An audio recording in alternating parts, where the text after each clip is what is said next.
بسم اللہ الرحمن الرحیم۔ السلام علیکم دوستو، کیسے ہیں آپ صاحب؟ آج سعودی عرب کی کچھ اہم خبروں کے ساتھ میں ہوں صابر نور۔ آج کی پہلی خبر شامل کرتے ہیں۔ سعودی وزارت عمل نے سعودی ایشین کے حوالے سے نئی اپڈیٹ جاری کی ہیں، جس کے مطابق 6 نئے پروفیشن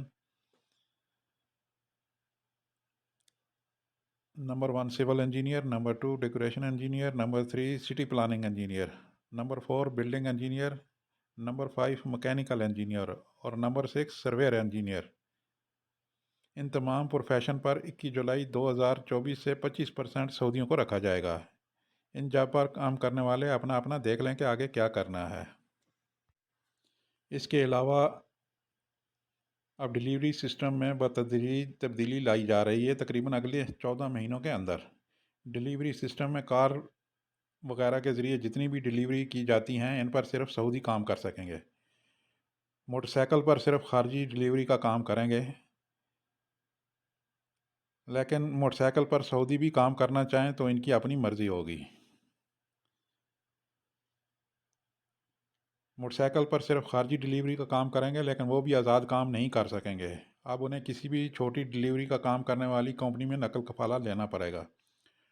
ڈیلیوری کا کام کرنے والے حضرات کے چہرے کو سکین کر کے مرور کے نظام کے ساتھ مربوط کیا جائے گا۔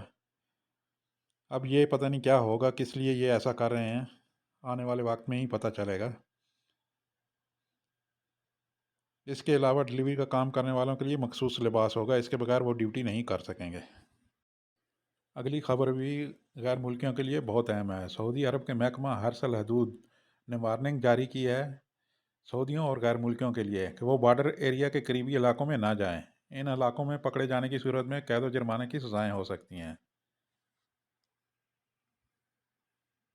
قید جرمانے کی بات ہو رہی ہے تو یہ ویڈیو دیکھیں۔ ویڈیو میں نظر آنے والے دونوں بنگالیوں نے کچھ مچھلیاں پکڑی ہیں، لیکن یہ وہ والی مچھلیاں ہیں جن کو پکڑنا ممنوع ہے، اور ہر ایک مچھلی پر 40,000 ریال جرمانہ ہے۔ ان لوگوں نے تقریباً 40 کے قریب یہ مچھلیاں پکڑی ہیں۔ اس کی وجہ سے ان پر گرامہ تقریباً 18 لاکھ ریال بنتا ہے۔ اتنا بھاری جرمانہ دینا تو ان کی بس کی بات نہیں، اس کے بدلے میں ان کو لمبی قید کی سزا بھگتنا ہوگی۔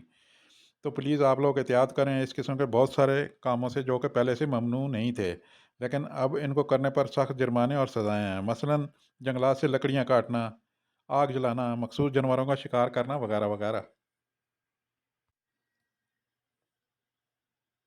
اگلی خبر شامل کرتے ہیں جی، جو کہ سعودی ایئر لائن کی طرف سے ہے۔ سعودی ایئر لائن کی طرف سے اب آنے والے وقت میں جدہ سے مکہ کے لیے بھی پروازوں کا انتظام کیا جا رہا ہے۔ اس کے لیے پہلے مرحلے میں 100 الیکٹرک ایئر ٹیکسی جرمنی سے بک کی گئی ہیں، جو کہ جدہ سے مکہ تقریباً 6 سواریاں لے کر جائیں گی، اور یہ جدہ ایئرپورٹ سے مکہ میں ہوٹلوں کی چھتوں یا کسی اور بھی کھلی جگہ پہ جہاں ان کا سٹاپ بنا ہوگا وہاں اتریں گی۔ ایئر ٹیکسی 200 کلومیٹر فی گھنٹہ کی رفتار سے سفر کرے گی۔ اس ایئر ٹیکسی کو مناسک حج کے دوران بھی استعمال کیا جا سکے گا۔ کام کے حوالے سے بات کی جائے تو جدہ میں دنیا کے بلند ترین ٹاور پر کام دوبارہ شروع ہونے جا رہا ہے۔ اس کے لیے اگلے مہینے میں جن کمپنیوں نے ٹینڈر دیا تھا، اعلان کر دیا جائے گا کہ کن کن کمپنیوں کو ٹھیکہ مل رہا ہے۔ فروری کے پہلے ہفتے میں اس کا اعلان ہو جائے گا، تو انشاءاللہ جدہ میں کام کرنے والوں کے لیے مزید موقع میسر ہوں گے۔